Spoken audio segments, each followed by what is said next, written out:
Coucou tout le monde. Bon, alors aujourd'hui on va se retrouver pour une nouvelle petite création. Pour le coup, je voulais vraiment tester une nouvelle technique en fait, donc de faire de la peinture sur glace.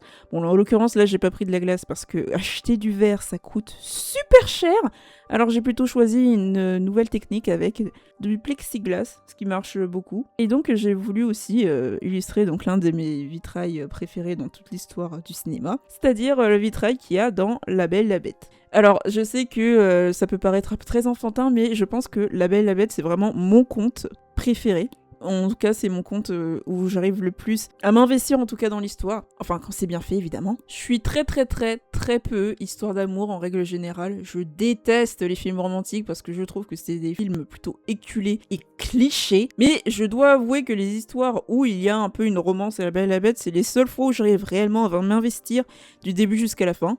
Bon, après, je sais que le remake de Disney, il a énormément de défauts. Hein, ça, voilà, je suis obligée de l'admettre. De toute façon, c'est même pas ma version de La Belle et la Bête préférée.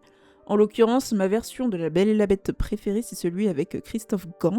Alors, là, pareil, j'ai l'impression, en fait, qu'à la fin du film, ils sont plus potes que réellement amoureux, tous les deux. Mais les visuels, ils sont tellement incroyables. C'est vraiment le seul film français.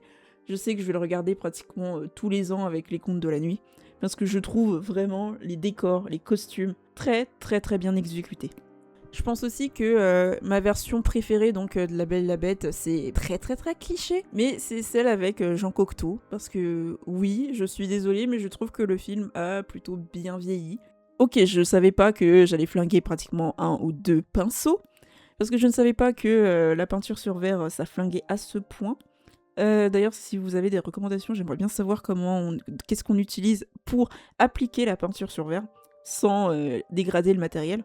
Mais en tout cas, j'adore le résultat. Et puis comme j'ai dit, c'est l'un de mes Disney préférés de la Renaissance. Voilà le résultat. Je sais que j'avais dit que je sortirais une vidéo sur les Ghibli, mais je suis désolée, mais j'avais eu pas énormément le temps là, ces derniers temps.